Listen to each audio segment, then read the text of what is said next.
अभी जनवरी मंथ में वही डोनाल्ड ट्रंप आने वाले, वो सबसे बड़ा इवेंट होने वाला है। तो आपको क्या लगता है कि वो इसे लीगलाइज कर देंगे? आज ओएस है, माइक्रोसॉफ्ट का ओएस है विंडोज, ऐसे 10 ओएस और आए थे, वो अडॉप्ट ही नहीं हुए, तो खत्म। तो वो ये जो टेक्नोलॉजी ओरिएंटेड बिजनेसेस होते हैं, इसमें आपको सबसे पहला चेक करना है। ईटीएफ वहां पे बहुत चले थे, ईटीएफ यहाँ भी अब भारत में बहुत चलेंगे। कॉन्सेंट्रेटेड बेट लेने की जगह आप बास्केट बेट ले रहे हो, और उसमें भी आप डे ट्रेडिंग कर सकते हो, लाइव कर सकते हो, मार्केट आवर्स में काम कर सकते हो। सर, जब भी हम इंडियन स्टॉक मार्केट में इन्वेस्ट करते हैं तो हम उनके फंडामेंटल चार्ट, टेक्निकल चार्ट्स वगैरह सब देखते हैं। तो अगर मैं क्रिप्टो में इन्वेस्ट करना चाहता हूँ तो मैं कैसे आइडेंटिफाई करूँगा कि मेरे लिए ये अच्छा है कि वो अच्छा है? सब कुछ डिपेंड करता है आपके गोल पे, आपके होराइजन। जितना लंबा आपका गोल होगा, जितना लंबा आपका होराइजन होगा, biggest university, learning university of the world, तो सीखो सीखो सीखो सीखो, उसको इम्प्लीमेंट करो। और जिसका एज 24-25 के आसपास है और महीने का अराउंड 30-35,000 के आसपास कमा रहा है, तो उसके लिए क्या राइट इन्वेस्टमेंट प्लान होना चाहिए? मतलब जब मैंने जॉब ज्वाइन किया तो मेरी तनख्वाह पे जितना मुझे लोन मिलता था, मैं वो लेने के बाद भी वो घर नहीं खरीद सकता था, और आज मैं वो घर मेरे म्यूचुअल फंड के बैलेंस से।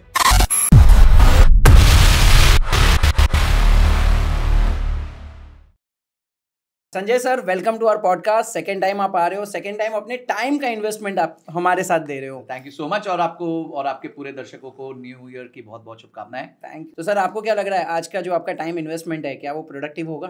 देखो, हम तो आरओआई के बिना सोचते ही नहीं हैं। तो रिटर्न ऑन इन्वेस्टमेंट और रिटर्न ऑन टाइम इन्वेस्टमेंट, यही दो चीजें हैं, but we will make it very fruitful for the viewers. सब कुछ जबरदस्त, जो मेरे पॉइंट्स हैं, इन्फॉर्मेशन है, मेरी रीडिंग्स है, स्टडीज हैं, उसके बारे में जरूर शेयरिंग करेंगे। आज का हमारा थीम हमने वही रखा है सर कि 2025 में अगर किसी को फाइनेंशियल प्लानिंग करनी हो तो किस तरीके से करनी चाहिए। तो we start with, first of all हम थोड़ा देखते हैं कि 2025 को आप किस तरीके से देखते हो, क्योंकि उसमें फाइनेंशियल बहुत सारे अप डाउन्स आ रहे हैं। मतलब एक जगह पर हम ट्रेडिशनल देख रहे हैं, गोल्ड है, स्टॉक है, उसमें तो चल ही रहा है, लेकिन अभी क्रिप्टो बहुत ज्यादा बूम में है। तो पूरे एक साल को आप किस तरीके से देख रहे हो, ग्लोबल और इंडिया लेवल पे? मुझे ऐसा लगता है कि ये साल क्रिप्टो का साल हो सकता है। ये साल एक नई नई ऑफरिंग्स कॉइन्स का हो सकता है। तो क्रिप्टो की दुनिया में थोड़ी नज़र मैं भी बना के रखा हूँ, मैंने भी अपनी नज़र गाड़ी हुई है, मैं देख रहा हूँ उस सेक्टर को। बट मैं एक ही चीज़ सबको कहना चाहूँगा, अगर आप क्रिप्टो करना भी चाहते हैं जैसे मैं कर रहा हूँ, मेरे पूरे एसेट एलोकेशन का नॉट मोर देन 5%। ओके, ठीक है, कि अगर मैं 100 रुपये निवेश कर सकता हूँ तो मैं 5 रुपये से ज़्यादा मैं क्रिप्टो में नहीं निवेश करूँगा। 2025 is a year of crypto. Donald Trump आ रहे हैं, तो पॉलिसी लेवल पे बहुत सारे चेंजेस होंगे, और वो अमेरिका फर्स्ट की थीसिस पे चलते हैं, फिर वो किसी की नहीं सोचते। करेक्ट। तो वो एक बहुत बड़ा चेंज आने वाला है, जिसकी वजह से काफ़ी कंपनीज जो एक्सपोर्ट इंपोर्ट के बिजनेस में, उनको थोड़ा हर्ट हो सकता है। But apart from that he is also very pro crypto, तो उस वजह से मेरे को लगता है क्रिप्टो का साल बन सकता है, क्योंकि देश, दुनिया के सबसे बड़े देश के सबसे पावरफुल राष्ट्रपति है, तो ऑब्वियसली उनके कहने से काफ़ी कुछ फर्क पड़ जाता है। ट्रू। अभी जनवरी मंथ में वही डोनाल्ड ट्रंप आने वाले, वो सबसे बड़ा इवेंट होने वाला है। तो आपको क्या लगता है कि वो इसे लीगलाइज कर देंगे क्रिप्टो करेंसी को?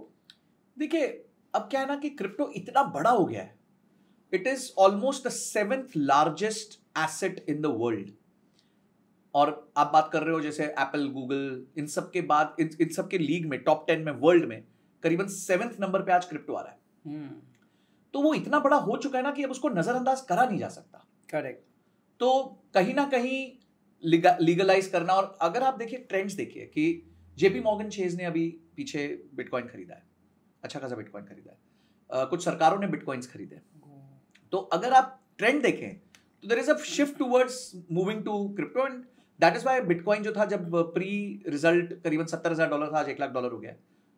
40% का राइज आ गया approximately in a matter of what 2 months, not sorry 1 month, एक महीने के अंदर ही 35-40% का राइज आ गया।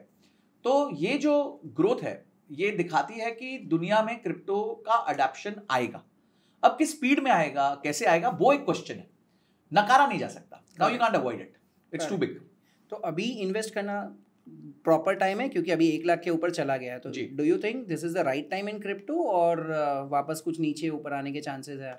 देखिए, इन्वेस्टमेंट्स में कभी भी आप टाइम निकालते हैं। तो अगर हम टाइमिंग करते रहेंगे तो 1 लाख वाला समझो 90 हो गया, अब आप बोलोगे और गिरेगा, वो 95 होगा, फिर आप वेट करोगे, फिर आप सोचोगे और गिरेगा, वो और 1 लाख हो जाएगा, फिर आप वेट करोगे। तो ना आप कभी भी, दिस इज, इसको ना हम फाइनेंशियल प्रोक्रेस्टिनेशन कहते हैं। क्या प्रोक्रेस्टिनेट कर रहे हो? तो आप प्रोक्रेस्टिनेट मत करो।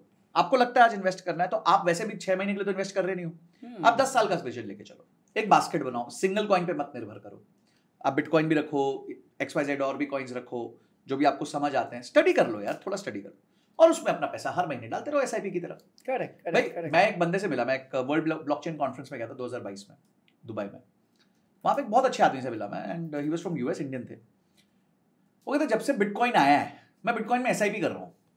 अब क्या फर्क पड़ता है, बिटकॉइन $11,000 है, $1,00,000 है, $70,000 है, $30,000 है, वो तो SIP कर रहे हैं, तो उनको अच्छे रिटर्न्स बन रहे हैं। So point is when you are looking at an investment for a long term, तब आप इतना मत सोचो कि ये 5,000 नीचे आ गया, 10,000 नीचे आ गया, तो अब आपने जितना part of the bus miss कर दिया कर दिया। अब आप ये अपेक्षा करो कि नहीं जी 11,000 हो जाए, तो होना नहीं वाला, नहीं होने वाला। ऐसा मतलब लग नहीं रहा है सर, शॉर्ट टर्म में लगना नहीं है कि फटाक से कोई प्राइस इतना जबरदस्त तरीके से गिरेगा। सर जब भी हम इंडियन स्टॉक मार्केट में इन्वेस्ट करते हैं तो हम उनके फंडामेंटल चार्ट, टेक्निकल चार्ट्स वगैरह सब देखते हैं। तो अगर मैं क्रिप्टो में इन्वेस्ट करना चाहता हूँ तो मैं कैसे आइडेंटिफाई करूँगा कि मेरे लिए ये अच्छा है कि वो अच्छा है? देखिए, सबसे पहली चीज़ है क्रिप्टो में आपको समझना पड़ेगा क्रिप्टो का यूज केस क्या है। सो फॉर एग्जाम्पल हम बिटकॉइन लेते हैं, बिटकॉइन का यूज केस क्या है? बिटकॉइन सबसे पहला कॉइन था। बिटकॉइन क्यों वैल्यू में बढ़ता है? क्योंकि वो सीमित है, 2,10,00,000 बिटकॉइन बनने वाले हैं, मतलब उससे ज्यादा बनेंगे ही नहीं, तो यानी सप्लाई लिमिटेड है तो डिमांड होगी, डिमांड बढ़ेगी। तीसरा, ये ग्लोबल करेंसी बन चुकी है, लोग अपने बिल्स और अपने पैसे एक्सचेंज कर रहे हैं इस करेंसी में, तो यानी यूज केस है इसका, ठीक है, तो इसीलिए इसकी वैल्यू बढ़ रही है। अब मैं आपको क्वेश्चन पूछता हूं, उबर है, हाँ, उबर की वैल्यू क्या है? ना ड्राइवर उसका है, ना कंज्यूमर उसका है, ना गाड़ी उसकी है, तो वैल्यू क्या है? वैल्यू है उबर की अडॉप्शन। आप और मैं उबर से आज कैब बुक करते हैं, इसीलिए उबर की वैल्यू है, उबर अडॉप्ट हो रहा है। तो ये जो टेक्नोलॉजी रिलेटेड प्रोडक्ट्स हैं, ठीक है, आज OS है, माइक्रोसॉफ्ट का OS है विंडोज, ऐसे 10 OS और आए थे, वो अडॉप्ट ही नहीं हुए, तो खत्म हो गए। करेक्ट। तो वो ये जो टेक्नोलॉजी ओरिएंटेड बिजनेसेस होते हैं, इसमें आपको सबसे पहला चेक करना है कि जहां आप निवेश कर रहे हो उसका अडॉप्शन क्या है और कितना बड़ा है। इथीरियम है, इथीरियम लेवल 1 ब्लॉकचेन है, उस पे एप्स बन रही हैं, उन एप्स में इथीरियम के एक्सचेंज के माध्यम से काम चल रहा है, बहुत सालों से चल रहा है। उस पे लेवल 2 एप्स भी बनी हुई है। पॉलीगॉन इंडिया की एक कंपनी है जिसने इथीरियम के बेस पे जो अपनी ऐप बना के बैठी है, पॉलीगॉन के ऊपर मेटा ने अपना काम किया हुआ है। तो आप देखो कि रियली अंदर क्या है, समझा, अडॉप्शन क्या है, कौन यूज कर रहा है, तो आपका कॉन्फिडेंस बढ़ेगा। देखो कोई भी इन्वेस्टमेंट, हमने बड़ी बड़ी कंपनीज को फेल होते देखा इंडिया में, ठीक है, हमने देखा DHFL फेल हुई, खत्म हो गई, गीतांजलि खत्म हो गई, जेट एयरवेज का प्रॉब्लम हुआ, किंगफिशर का प्रॉब्लम हुआ। हमने कभी सोचा था ये जाएंगी? नहीं, पर गई ना। तो हम भगवान नहीं है, हम एंड ऑफ द डे ये नहीं कह सकते कि पक्का ही पक्का ऊपर जाएगा या पक्का ये कभी खत्म नहीं होगा, बट एटलीस्ट जब हम स्टडी कर रहे हैं तो अपने रिस्क को समझ के कि भाई क्या मार्केट में यूजेज है। हाँ, कोई नया सा कॉइन आ गया, वो मेरे को याद है, एक कॉइन आया था स्क्विड गेम्स के ऊपर, वो एक रात आया, अगली रात $10,000 हुआ, उसकी अगली रात 0 हो गया। अब आप सोचो नहीं मैं इसी में डालूंगा, तो फिर आप मरने वाले हो, फिर कोई कुछ नहीं हो सकता। So true, so true. अगर इंडियन को किसी को इन्वेस्ट करना हो क्रिप्टो में तो बेस्ट रूट क्या है? क्योंकि इंडिया में तो अभी तक लीगल एंटिटी माना नहीं जाता है, लेकिन करना हो तो किस तरीके से कर सकते हैं? देखिए, इंडिया में से भी इन्वेस्ट हो रहा है, ऐसा नहीं है, बहुत सारे ऐप्स हैं, बहुत सारे एक्सचेंजेस हैं। तो पीछे एक वजीरेक्स के साथ कुछ इशू हुआ है कि कुछ लोगों के पैसे फंस गए, but apart from that there are 2-3 more exchanges जिसमें लोग अभी ट्रेड कर ही रहे हैं। अगर आप देखें, कुछ इंटरनेशनल एक्सचेंजेस हैं जो काफी अच्छे से इंडिया में KYC करवाते हैं, सब कुछ करते हैं, तो आप उसमें कर सकते हैं। और जो भी ट्रांजैक्शन कॉस्ट है वो भरिए, जैसे 1% TDS कटता है सेल पे, और उसके बाद आपका 30% का टैक्स है। सेट ऑफ नहीं मिलता, अगर आपका बिटकॉइन में लॉस हुआ, इथीरियम में प्रॉफिट हुआ तो सेट ऑफ नहीं मिलेगा, बिटकॉइन के लॉस का लॉस माना जाएगा, इथीरियम के प्रॉफिट पे पूरा टैक्स देना पड़ेगा। तो ये सारी चीजों को आप स्टडी कीजिए और इन्वेस्ट कीजिए। अगेन, बट इन्वेस्ट उतना करिए जो आपको हर्ट ना करे, कि अगर 100 रुपए है तो 5 रुपए इन्वेस्ट कर लीजिए। नहीं, बहुत अच्छे तरीके से आपने बता दिया कि अगर 100 रुपए आप इन्वेस्ट कर सकते हो तो उसमें से सिर्फ 5 रुपए उसमें इन्वेस्ट करिए, बिल्कुल, बढ़ गया तो बढ़ गया, नहीं गया तो गम नहीं होगा। हाँ, गम नहीं होगा, फिर आपका मतलब बाकी फाइनेंशियल प्लान जो है, फाइनेंशियल गोल्स जो है वो नहीं हिलेंगे। करेक्ट, वो बहुत जरूरी है। एक्चुअली बहुत सारे लोगों को अभी वो फोमो क्रिएट हो जाता है कि यार लोग देख रहे कि यार अभी 1 महीने पहले 80,000 था, अभी 1 लाख हो गया, अगर तभी 80 डाल दिया होता तो आज कितना बढ़ जाता है, और रोज उसका भी ग्राफ ऊपर जा ही रहा है। तो लोगों को हमेशा ये लगता है कि नहीं यार मैं इन्वेस्ट और कर दूं और कर दूं और कर दूं। तो ये मेरे ख्याल से चीज़ों को कंट्रोल करना बहुत ज़्यादा ज़रूरी है। Yes, absolutely.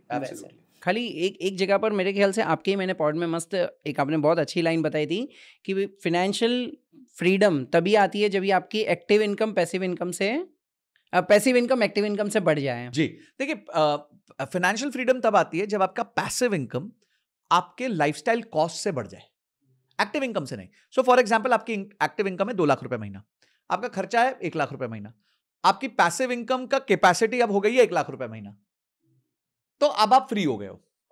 अब आपकी जद्दोजहद जो है वो पैसे की नहीं रही। करेक्ट। आप समझिए, पैसा ना इनफाइनाइट रिसोर्स है, किसी के पास ज्यादा किसी के पास कम है, पर आप पैसे को जनरेट कर सकते हो अपने स्किल्स के थ्रू। टाइम नहीं जनरेट कर सकते, time is a finite resource. तो अभी जब हम किसी भी सर्विस में होते हैं, जॉब में होते हैं, तो हम टाइम ट्रेड कर रहे होते हैं, तो एक फाइनाइट रिसोर्स बेच रहे हैं इनफाइनाइट रिसोर्स के लिए, तो एक ट्रांजैक्शन अच्छा नहीं है। तो मैं ये नहीं कह रहा कि आप अगर नौकरी कर रहे हो तो खराब बात है, हम भी नौकरी करके ही आगे आए हैं, 16 साल मैंने भी नौकरी करी। बट अगर आप जिंदगी भर नौकरी करते रह गए, दैट मीन्स आपने अपने वक्त की कीमत नहीं समझी। करेक्ट। अपने वक्त का मूल्य नहीं समझा। तो एटलीस्ट ठीक है, आज आप नौकरी से स्टार्ट करो, कोई प्रॉब्लम नहीं है। अधिकांश लोग भारत में नौकरी से ही स्टार्ट करेंगे, बिकॉज सब लोग में बिजनेस करने का जज्बा, हिम्मत, ताकत, पैसे, रिस्क टेकिंग एबिलिटी नहीं होती है। आप ज्यादा जानते हैं, आप खुद बिजनेसमैन है। बट अगर आपने जॉब की जर्नी चालू करी और आप जिंदगी भर यही प्लान नहीं कर पा रहे हो कि यार मैं इससे बाहर निकल सकता हूं, then there is something wrong with you. क्योंकि आप फाइनाइट रिसोर्स बेच के इनफाइनाइट रिसोर्स ले रहे हो, which is not a good transaction. तो कोई पर्सन अगर जॉब कर रहा है, समझो अपने जॉब के इनिशियल डेज में है या 25-26 साल की एज है उसकी, और वो सोच रहा है कि चलो 2025 आ रहा है, मुझे उसके अंदर मेरे जॉब के साथ साथ मुझे कोई पैसिव इनकम बनानी है जिससे मैं फ्यूचर में सिक्योर हो जाऊँ, तो क्या क्या पैसिव इनकम के ऑप्शंस आज अवेलेबल है? देखिए, पैसिव इनकम को 2 सेक्शन में बांटते हैं। एक होती है स्किल बेस्ड पैसिव इनकम, एक होती है finance based passive income. Skill based passive income ये होती है कि आपके पास कोई हुनर है जिससे आप पैसिव इनकम कमा सकते हो। सो फॉर एग्जांपल, मेरे साथ एक लड़का काम करता था, तो उसने हमारे साथ वो MIS टीम में था, तो 18-19 हज़ार के आसपास की उसकी तनख्वाह थी। एक दिन रोते बिलखते आ गया, अरे नहीं सर ये क्या है, मैं तो बहुत मुश्किल हो रही है वो। मतलब मैं तेरी तनख्वाह बढ़ाऊं कैसे यार, मतलब what are you adding to मी।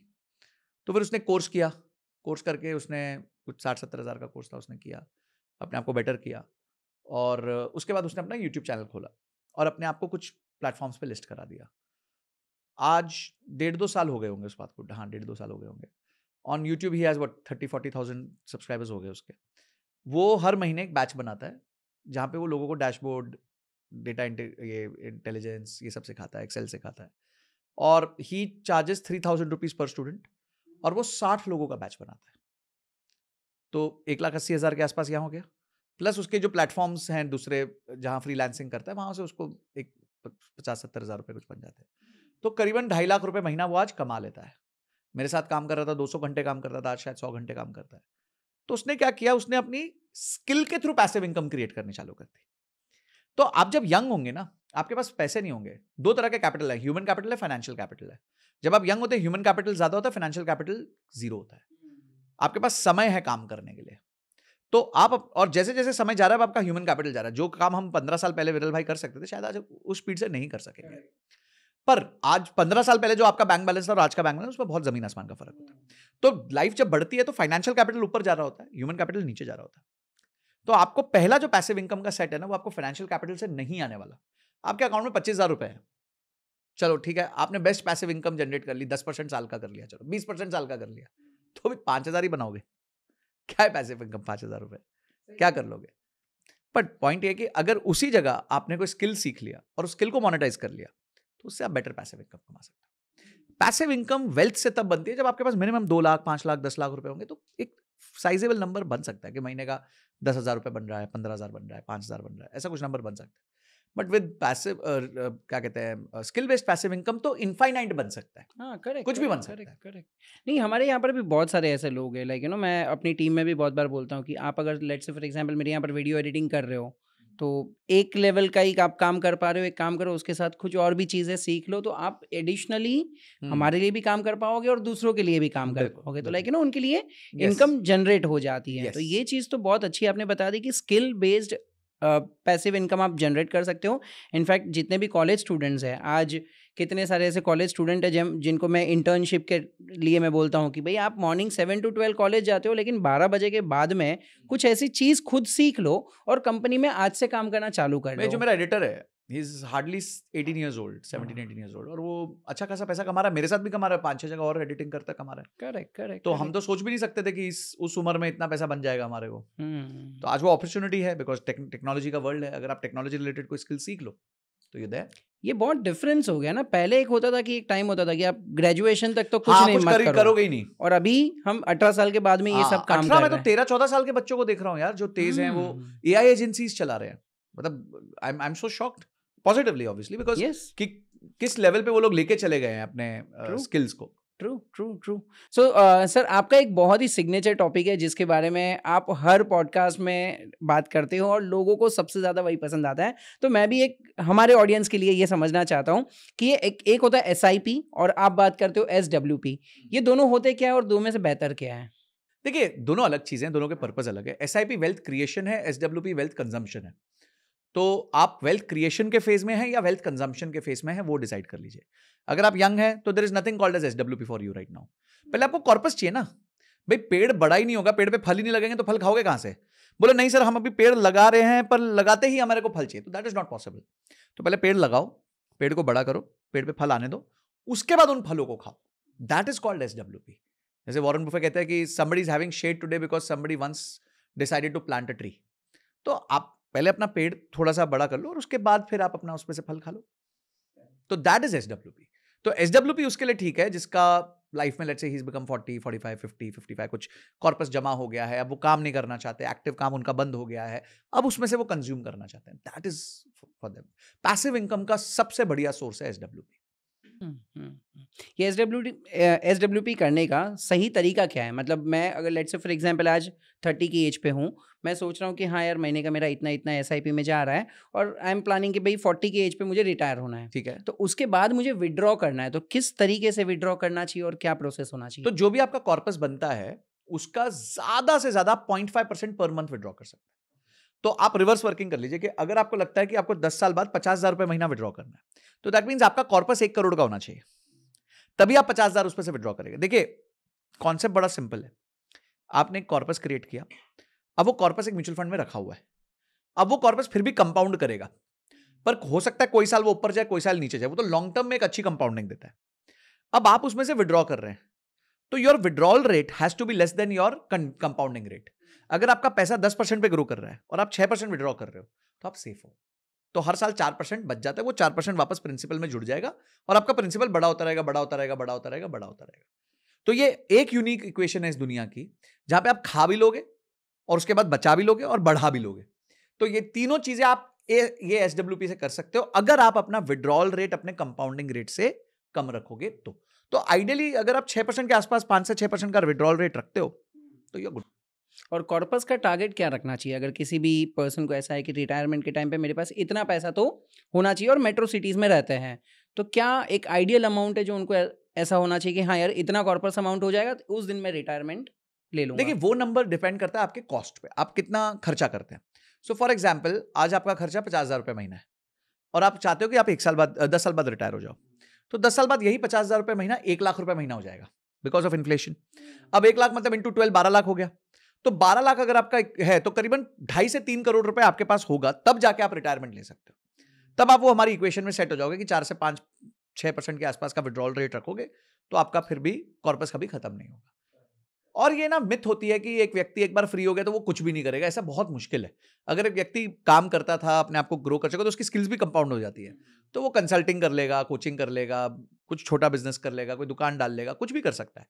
पर बिल्कुल फ्री रहने वाले तो मेरे को नहीं लगता, कोई बहुत रेयर को चांस है कोई मिलेगा। नहीं, ये बात तो सही है। कोई भी अगर इतने साल काम करेगा तो उसके बाद कोई भी अगर बोल देगा कि नहीं आपको, हाँ, 100% आप खत्म नहीं कर सकते, बहुत मुश्किल है। एक सवाल हर किसी के मन में रहता है कि अगर मुझे 2025 में इन्वेस्टमेंट करना है तो पैसा सबसे ज्यादा कहाँ पर बनने वाला है? देखिए, कहीं भी निवेश का एक ही मेजर होता है कि what is the government supporting. क्योंकि सरकार की जिस तरफ नजर है उसी तरफ सबसे ज्यादा पैसा फ्लो करेगा, बिकॉज हमारी सरकार सबसे बड़ा स्पेंड करती है हमारे देश में, और कोई इससे बड़ा स्पेंड कर ही नहीं सकता। ट्रू। सरकार साल का करीबन 48 लाख करोड़ रुपए खर्च करती है।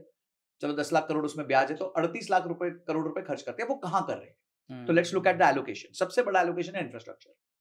तो इंफ्रास्ट्रक्चर में ऑब्वियसली जब एलोकेशन बहुत बड़ा है तो इंफ्रास्ट्रक्चर से रिलेटेड जितने भी बिजनेसेस है वो बहुत अच्छा करेंगे। Point number 1।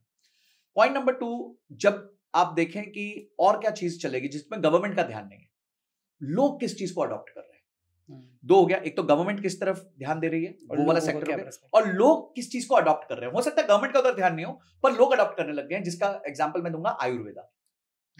ठीक है, अब आयुर्वेदा जो है वो जबरदस्त है। मैं आपको एग्जांपल देता हूं, मेरे एक फ्रेंड की कंपनी है, listed company, and it's called Jeena Sikho life care, और काफी प्रसिद्ध डॉक्टर है वो, उनका चैनल भी बहुत फेमस है, मनीष ग्रोवर जी। इन्होंने 2022 में अपनी कंपनी को लिस्ट कराया था अप्रैल में। I think he got it listed at a valuation of 200 crore at that time. तब उनका प्रॉफिट 11 करोड़ के आसपास का था, एसएमई लिस्टिंग थी। कट टू टुडे, आज हम 24 एंड में बैठे हैं, उनकी कंपनी का मार्केट कैप 200 करोड़ से बढ़ के 4000 करोड़ हो गया। That's 20 times in 2.5 years। और उनकी कंपनी का प्रॉफिट लास्ट ईयर जो रिपोर्ट हुआ था वो 70 करोड़ के आसपास हुआ था, और इस साल he is expecting 100 crore plus. तो इनका काम प्योरली आयुर्वेदा और चिकित्सा की सर्विसेज और आयुर्वेदा की सर्विसेज है। तो अगर आप इनका बिजनेस मॉडल देखें तो बहुत इंटेलिजेंट बिजनेस मॉडल है। इन्होंने आयुर्वेदिक हॉस्पिटल्स ओपन किए।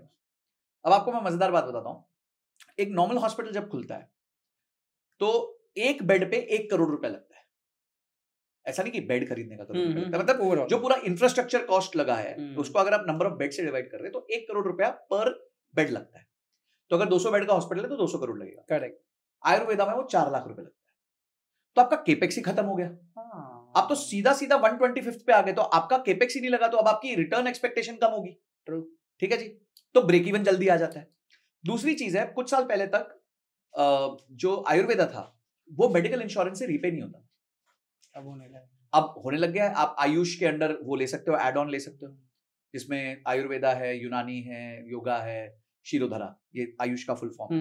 तो इसके तहत अब इंश्योरेंस कंपनीज अगर आप आयुर्वेदा की चिकित्सा लेते हो तो आपको पे करती हैं। ठीक है। तीसरी चीज ये है कि पहले गवर्नमेंट ऑर्गेनाइजेशंस जितनी भी थी, जैसे ओएनजीसी हो गई, बीपीसीएल, एचपीसीएल, ये सब हो गए, तो इनके एम्प्लॉइज का जो एम्पैनल्ड हॉस्पिटल्स थे वो सिर्फ यही होते थे, बड़े वाले। अब ये भी होने लग गए हैं, आयुर्वेदा वाले भी होने लग गए। तो वो मॉडल इतना जबरदस्त इवॉल्व हुआ बिकॉज गवर्नमेंट के वहां पे सपोर्ट आ गई और लोगों का अडॉप्शन आ गया। करेक्ट। तो जैसे लोगों का अडॉप्शन आया कि नहीं हमें भी आयुर्वेदा, हमें भी हेल्थ, हमें भी वेलनेस और खाना खा के दवाई नहीं खानी, जब वो लेवल का अडॉप्शन आया तो ऑटोमेटिकली देखिए आप एक बिजनेस कितना जबरदस्त फ्लो कर गया। तो लोगों का अडॉप्शन किस स्पेस में वो देखिए।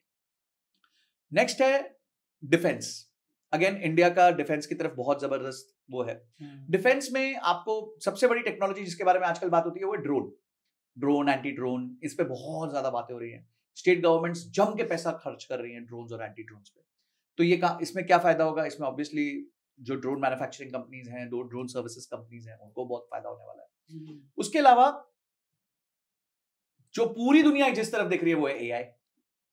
ठीक है, तो एआई को आप डेफिनेटली रखिए। एआई बेस्ड कोई भी अगर आप एजेंसी ओपन करते हैं, एआई बेस्ड कोई भी बिजनेस होता है, तो उसमें रेवेन्यू और प्रॉफिटेबिलिटी के चांसेस बहुत ज्यादा है। अगला ईवी है, तो ईवी पे सबकी नजर बनी हुई है। ठीक है, आज इंडिया में 12 घरों में से एक घर में गाड़ी है। Only 1 out of 12 houses in India have a car. Only 4 crore passenger vehicles are there in India. सिर्फ 4 करोड़ पैसेंजर व्हीकल्स। उसमें भी आप समझिए कि कुछ परिवारों में तो 3-3, 4-4 गाड़ियां भी होती है। ठीक है, तो औसतन अगर हम एक परिवार के पीछे 1.5 गाड़ी पकड़ ले तो 2 करोड़ के आसपास परिवारों के पास ही गाड़ी है, 2-2.5 करोड़ परिवारों के पास गाड़ी। तो कितना बड़ा स्पेस है। ठीक है, डीजल को सब आउट कर रहे हैं, पोल्यूशन का प्रॉब्लम सबको दिख ही रहा है, हम तो दिल्ली से, हमारे को सबसे ज्यादा पता है। तो एंड ऑफ द डे ये सारी देखिए आपके इर्द गिर्द ही होता है। मैं लोगों को कहता हूं उस कंपनी में पैसा निवेश करो, ठीक है, जिसको आप गाली भी देते हो और जिसका प्रोडक्ट भी लेते हो। जैसे एप्पल है, एप्पल नया फोन लाएगा ना, हम जरूर गाली देंगे, यार कुछ नया नहीं किया, कुछ नया नहीं किया, वही फोन दे दिया, वही फोन दे दिया, जाके खरीद भी लेते हैं। तो एप्पल में डालो पैसा। भाई आपको ये देखना ना, आपका शेयर का वैल्यू कब बढ़ेगा? जब प्रॉफिट बढ़ेगा। प्रॉफिट कैसे बढ़ेगा? जब सेल बढ़ेगा। सेल कैसे बढ़ेगा? जब कस्टमर ज्यादा खरीदेगा। करेक्ट। तो अगर एक कस्टमर रो भी रहा है और उसके बावजूद भी जाके खरीद रहा है कंपनी का प्रोडक्ट, तो वो शेयर तो पक्का खरीदना चाहिए। So true. तो these are some ways to look। इर्द गिर्द को देखिए, ऑब्जर्वेशन ऑन रखिए, आपको बहुत ऐसी सेक्टर्स और कंपनीज मिल जाएंगे जिसमें आप निवेश कर सकते हैं। एक्चुअली अभी कैसे बिजनेस का पर्सपेक्टिव लोगों का देखने का ऐसा हो गया ना कि अभी हर जगह पर एआई आ रहा है जी। तो लोगों को मन में डर आ रहा है कि यार हम इस सेक्टर के ऊपर एकदम बुलिश हो जाए और बाद में उस सेक्टर में एआई आ गया और वो पूरा डाउनफॉल हो गया तो क्या होगा? अडॉप्शन इतना जल्दी नहीं होगा एआई का। इतना देखिए होगा, मैं नहीं कह रहा नहीं होगा, बट लार्ज स्केल अडॉप्शन जो डिसरप्शन लेके आ सके उसमें अभी टाइम लगेगा। और ये मानना कि वो कंपनी फिर अपने सर्वाइवल के लिए कुछ नहीं करेगी is also not right. And that is why मैं ये कहता हूं कि किसी कंपनी पे बेट करने की जगह अगर आप किसी सेक्टर पे बेट करते हो तो उस सेक्टर का ETF या म्यूचुअल फंड ले लो। दिमाग मत लगाओ। अगर मैं ईवी करता हूं तो मैं ईवी की कोई स्पेसिफिक कंपनी में पैसा नहीं डालूंगा। मुझे क्या पता वो चलता हुआ स्कूटर फट गया, मुझे क्या पता कि वहां शोरूम में आग लग गई, मुझे क्या पता कि सर्विस हो रही है कि नहीं हो रही है, मुझे क्या पता फाउंडर कैसा बिहेव कर रहा है, मुझे क्यों इस सब चक्कर में पड़ना। हाँ, पर एक इंडेक्स है, उस इंडेक्स में 20 कंपनियां हैं, सारी ईवी का काम कर रही है, तो मैं उस इंडेक्स में पैसा डाल दूंगा। एक आधी कंपनी ऊपर नीचे हो भी गई तो फर्क नहीं पड़ता क्योंकि 20 कंपनियां हैं टोटल। तो आज जैसे ईवी का एक इंडेक्स है NSE में, आप उसके रिलेटेड कोई ETF या म्यूचुअल फंड है तो उसमें पैसा डाल दो।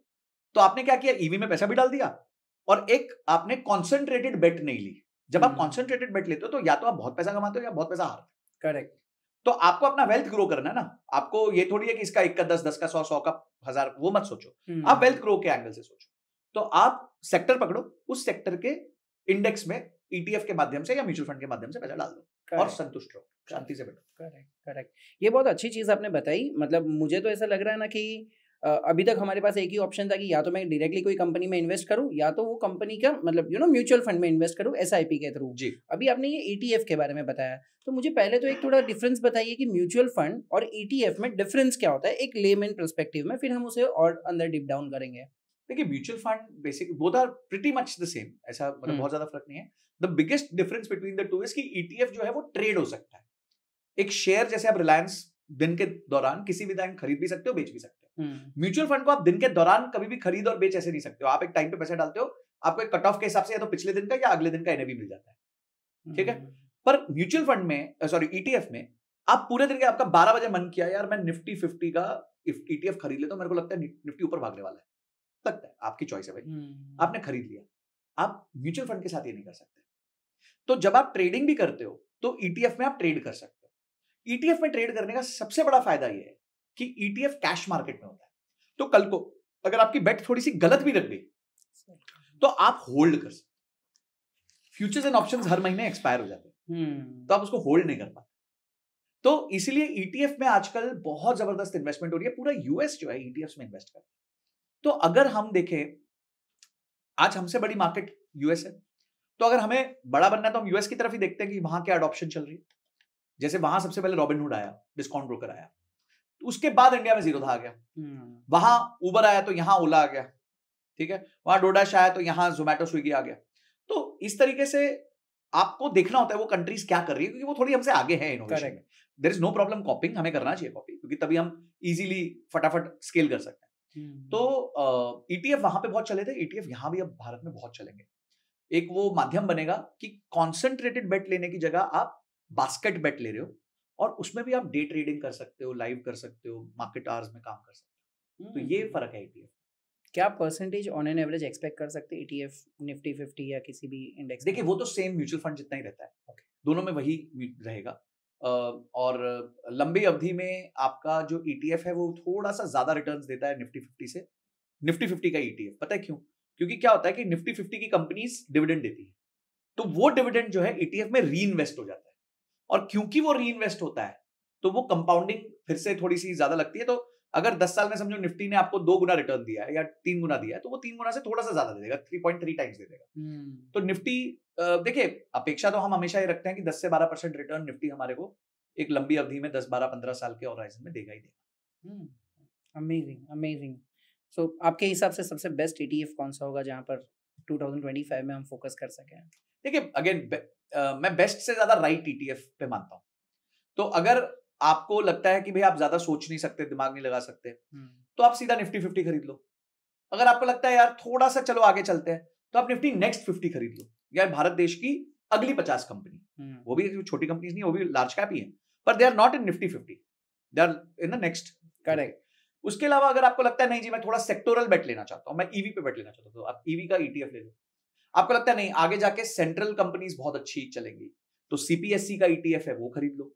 आपको लगता है नहीं जी मैं तो नैस्डैक 100 पे पैसा डालना चाहता हूँ, ये भी बहुत बड़ी अच्छी चीज है कि आप इंडिया में बैठे हुए नैस्डैक 100 की कंपनीज में पैसा डाल सकते हो, उसका भी ETF है, तो वो ETF में आप पैसा डाल सकते हो। आपको लगता है नहीं मेरे को फैंग कंपनीज में डालना है, Facebook, Apple, Netflix, Google, Tesla, ये वाली जो सेक्शन टॉप कंपनीज है उसी में डालना है, उसका भी ईटीएफ अलग है। आपको लगता है नहीं जी मुझे चाइना की टेक्नोलॉजी कंपनीज में पैसा डालना है, तो महापटेक करके एक ईटीएफ है, उसमें आप पैसा डाल सकते हो। तो तेरा गोल्ड में आपको लगता है पैसा डालना, गोल्ड में पैसा डालने का सबसे अच्छा तरीका जो है वो ईटीएफ है।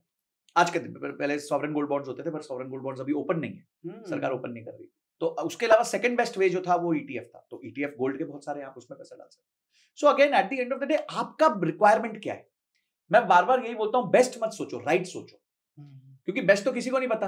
अब पिछले 5 साल के होराइजन पे जिसने अच्छा परफॉर्म किया, ये नेसेसरी थोड़ी है कि वो अगले 5 साल भी करेगा।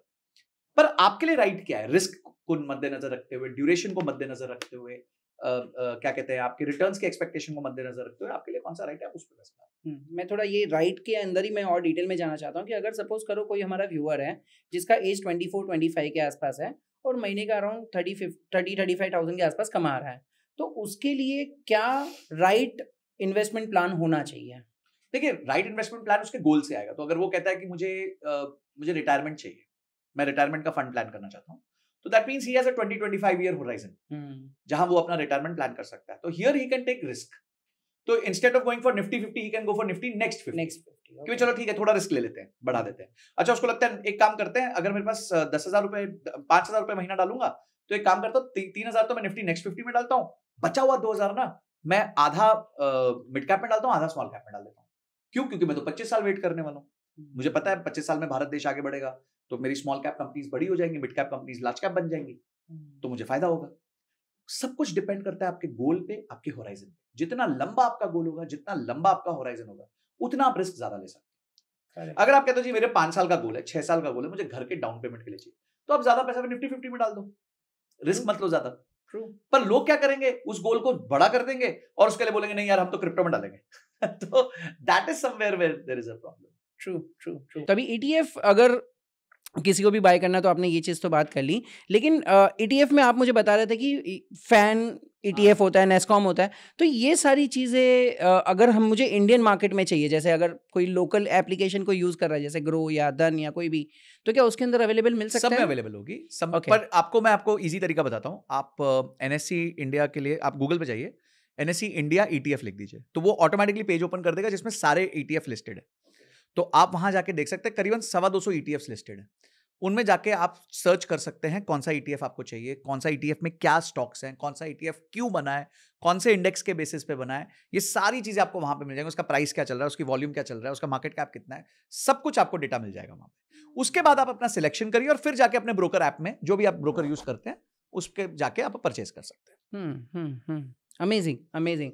इंडियन एजुकेशन सिस्टम में क्या बदलाव आने चाहिए? क्या, चलो एजुकेशन सिस्टम को तो हम साइड में रखें क्योंकि अभी एनएपी आ गया सॉरी, लेकिन कॉलेज स्टूडेंट्स को क्या क्या चीज़ें ऐसी करनी चाहिए अपने स्टडीज़ के साथ साथ?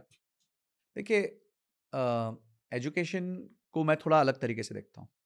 मुझे ऐसा लगता है कि अब आपका वो रूडामेंट्री एजुकेशन खत्म होना चाहिए। 4 चीज़ें हमें बच्चों को सबको कांस्टेंट सिखानी चाहिए, सबको। देखिए, अभी हम सबको सब कुछ सिखा रहे हैं, पर आज बच्चे इतने इक्विप्ड हो गए हैं कि वो चूज करते हैं, जल्दी चूज कर सकते हैं, 5वीं 6वीं में ही चूज कर सकते हैं। मेरा बेटा अभी 5वीं में है, तो उसने अपना चूज किया कि मेरे को क्या करना है। तो मुझे नहीं लगता कि हर व्यक्ति को ज्योग्राफी, हिस्ट्री सब कुछ पढ़ने की जरूरत है। जिसको हिस्टोरियन बनना है वो हिस्ट्री पढ़ ले, ठीक है। जिसको साइंटिस्ट बनना है वो साइंस पढ़ ले, जिसको मैथ्स, जिसको बिजनेस के फील्ड में जाना है वो आज से ही थोड़ा बहुत छोटे तरीके से सीखना चालू कर दे। पर 4 चीजें हर बच्चे को सीखनी चाहिए, नहीं तो वो मुझे नहीं लगता सरवाइव कर पाएगा फ्यूचर में। सबसे पहली चीज उनको सीखनी चाहिए मैथ्स। मैथ्स के बिना सर्वाइवल बहुत मुश्किल है। मैं जिन लोगों का मैथ्स कमजोर होता है उनको देखता हूं, मेरे को बहुत पिटी होती है कि क्यों ये लोग बेसिक मैथ्स भी नहीं समझ पाते। और मैथ्स के साथ साथ दूसरी चीज आ जाती है पर्सनल फाइनेंस। ये बहुत जरूरी है। बजटिंग करना सीखना, इन्वेस्टमेंट्स करना सीखना, अपने आप को कंट्रोल करना सीखना, ये सारी चीजें फाइनेंशियली आपको आनी चाहिए। एज ए स्टूडेंट से ही चालू हो जाए, जैसे मैं अपने बेटे के साथ ये सब प्रैक्टिस करता हूँ। तीसरी चीज जो एक व्यक्ति को सीखनी चाहिए वो है माइंडफुलनेस। अपने आप को काम रखना। इतना ज्यादा शोर है, इतना ज्यादा आजकल नॉइज बन चुका है, सोशल मीडिया है, तो अपने आप को मेंटली काम रखना, लाइफ को जीने का जो तरीका है वो सही रखना। और चौथा है आर्टिफिशियल इंटेलिजेंस। हर बच्चे को आज आर्टिफिशियल इंटेलिजेंस करना चाहिए। मेरे बेटे ने बड़ी मजेदार बात बोली, बोलते dad in my school library there is a poster which says AI is the future. मतलब वेरी गुड, बिल्कुल सही लिखा उन्होंने। बोलते but dad the problem is when I use AI in assignments they don't allow me to use AI. तो अब सोचो यार, एक 10 साल का बच्चा मेरे को बोल रहा है, बोलता है एक तरफ वो बोल रहे हैं हमारे को एआई इज द फ्यूचर, एक तरफ वो बोल रहे हैं यार असाइनमेंट में यूज नहीं कर सकते, आपको मार्क्स नहीं मिलेंगे। तो आप समझ रहे हो, क्योंकि teachers are not yet equipped. ठीक है, टीचर्स आज भी वही सिस्टम से चल रही हैं। तो मुझे ऐसा लगता है कि थोड़ा ये 4 चीजों पे फोकस किया जाए। इनके लिए अलग टीचर्स बुलाए जाए, कॉर्पोरेट्स बुलाए जाए, पेरेंट्स को बोला जाए कि आप लोग वॉलंटियर करो, जो इंडस्ट्री में है आके सिखाओ बच्चों को। जैसे I would love to volunteer and teach personal finance to the kids in the class, कि चलो ठीक है मैं आपको 20 घंटे महीने में दूंगा और I will come and teach. तो अगर आप हमारे जैसे लोगों को बुला के टीच करवाओगे तो obviously there will be a lot of difference which the kids will have. So मुझे लगता है ये 4 चीजें, उसके बाद उसकी चॉइस है कि उसको अगला क्या सीखना चाहिए। ये चीज बहुत जरूरी है। अब कॉलेज गोइंग स्टूडेंट्स के लिए मुझे लगता है कि आपको इमीडिएटली अपनी इकिगाई, जिसे हम कहते हैं, वो ढूंढना चाहिए। इकिगाई का मतलब होता है कि what you are good at, what you like to do, what is monetisable in the market. ठीक है, जो मार्केट में किस चीज की डिमांड है, ये सब चीजों का जो मिक्सचर होता है वो आपका इकिगाई होता है। वो एक वो पॉइंट होता है जहां पे आप सेटिस्फाइड फील करते हो और आप पैसा भी बना सकते हो, आप अपना भौतिक जीवन और आप अपना स्पिरिचुअल लाइफ दोनों बहुत अच्छे से जी सकते हो। तो इकिगाई ढूंढिए। अगर आप कोई भी स्किल लेना चाहते हैं उस स्किल को सीखिए, कंटिन्यूअसली सीखिए।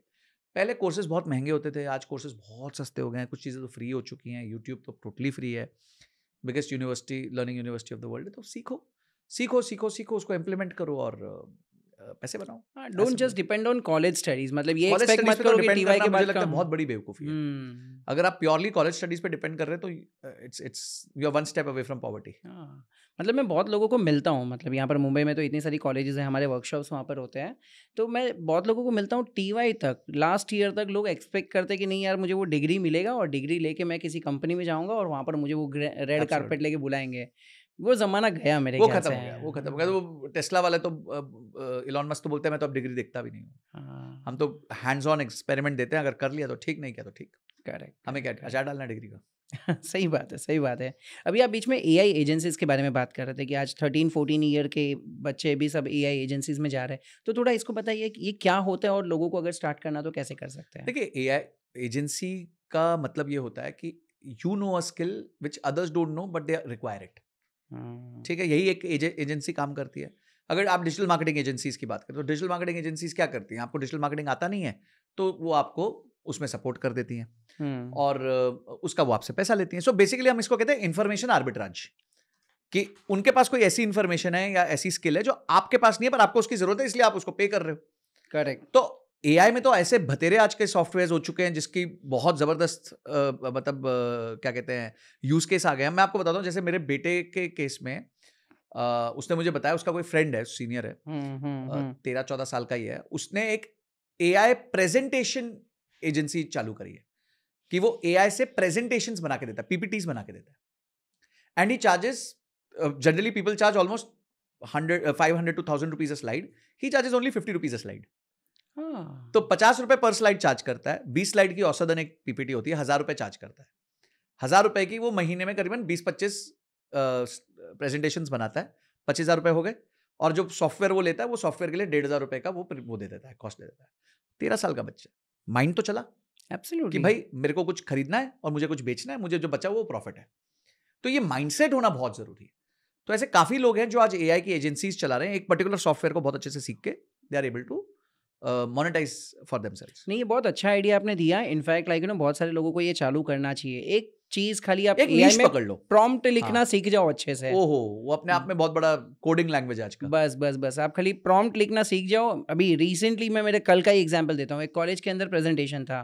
पहले वो लोग क्या करते थे कि बैठ के पीपीटी बनाओ, रिसर्च करो, इधर से डेटा उधर से डेटा। अभी लाइक उनके एक स्टूडेंट ने पूरा चैट जीपीटी में प्रॉम्प्ट दे दिया, हाँ समझ गया, 1,000-1,500 रुपए का वो वर्जन ले लिया और बस पूरा प्रेजेंटेशन जीपीटी ने बना के दे दिया। सही कह रहे हो। तो ये कितनी अच्छी चीज हो गई है। खाली इतना है कि आपने जैसे बताया इन्फॉर्मेशन आर्बिट्राज है। हाँ, ये इन्फॉर्मेशन लोगों को नहीं पता है कि यार ये चीज इतनी नहीं पता, और अगर पता है तो आलस है। हाँ, दो चीजें, अगर पता भी तो आलस है। ब्लॉकेज में, जैसे आपने स्कूल की बात की कि वो एआई इज द फ्यूचर बोल रहे हैं लेकिन यूज नहीं करने देते। तो मतलब कहीं ना कहीं यही हो रहा है कि पता है कि ये फ्यूचर है लेकिन नहीं यार, अडॉप्शन नहीं है, मुझे ये नहीं करना है। So true. सो ये एजेंसीज और जितने भी एआई बेस्ड बिजनेसेस हो रहे हैं, आपको क्या लग रहा है ये बहुत ज्यादा जल्दी चेंज हो रहा है, तो हमें क्या उसके ऊपर अभी इन्वेस्ट करना चाहिए या उसको देखना चाहिए फ्यूचर में? देखिए इन्वेस्ट तो मुझे लगता है कि आज से ही चालू कर देना चाहिए। देखिए क्या होता है, इन्वेस्टमेंट है ना, आप कभी भी 100% करेक्ट नहीं हो सकते अपनी investment. Investment is a learning. आज अगर हम वीसीज की बात करें, प्राइवेट इक्विटी की बात करें, तो वो खुद कहते हैं कि हमारा स्प्रे एंड प्रे अप्रोच है।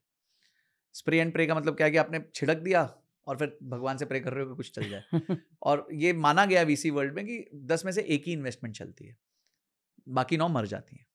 बट वो जो एक चलती है फिर उसमें डबल इन्वेस्टमेंट होती है, क्योंकि अब समझ आ जाता है यार ये 10 घोड़ों पे बेट लगाई थी, ये चल पड़ा, अब इस पर डबल बेट लगानी है। तो वो ये बात का दुख नहीं मनाते कि मेरी 9 में पैसे चले गए, वो ये बात बोलते हैं अब इसको और इतना बड़ा कर दो कि बाकी 9 का लॉस भी अपन कवर कर लें। तो जब भी आप इन्वेस्टमेंट करेंगे तो आप हमेशा 100% राइट हों, ये पॉसिबल है ही नहीं, इट इज इम्पॉसिबल। तो आप पहला कदम रखिए, अगेन कैपिटल उतना डालिए जिसको खोने का गम ना हो, और उससे आप निवेश करना चालू करिए। और अगर आपको बहुत डर लगता है, आप कॉन्सेंट्रेटेड बेट मत लीजिए, आप बास्केट बेट लीजिए, आप ईटीएफ्स खरीदिए, आप म्यूचुअल फंड्स खरीदिए जो बास्केट में पैसा डालते हैं और जो चर्न करते रहते हैं उस बास्केट को। Correct. Amazing. Sir mutual fund की अगर हम बात करें तो म्यूचुअल फंड स्टार्ट करने के लिए लोगों को कन्फ्यूजन होता है कि क्या अमाउंट से स्टार्ट करें, कैसे सिलेक्ट करें। तो आप अगर एक लेमैन लैंग्वेज में किसी को समझा सको कि किस तरीके से अगर मुझे म्यूचुअल फंड में इन्वेस्ट करना है, एसआईपी सेट करनी है, तो इनिशियल अमाउंट क्या होना चाहिए और किस तरीके से सेक्टर्स उसमें डिवाइड करना है? देखिए starts with goal. Every time I will say this, it starts with the goal. अगर आपका गोल 10 साल का है और 10 साल में आपको समझिए 20 लाख रुपए इकट्ठे करने हैं, तो अब इस गोल को पकड़ के हम चलेंगे। अब इसके हिसाब से हम सबसे पहले सिलेक्ट करेंगे हमारा कि हमारे को कौन से फंड्स में पैसा डालना है, ठीक है। और उसके बाद हम बैकवर्क करके चेक करेंगे कि हमारे को कितना पैसा डालना है। अब आजकल बहुत कैलकुलेटर्स हैं, एसआईपी कैलकुलेटर है, स्टेप अप एसआईपी कैलकुलेटर है।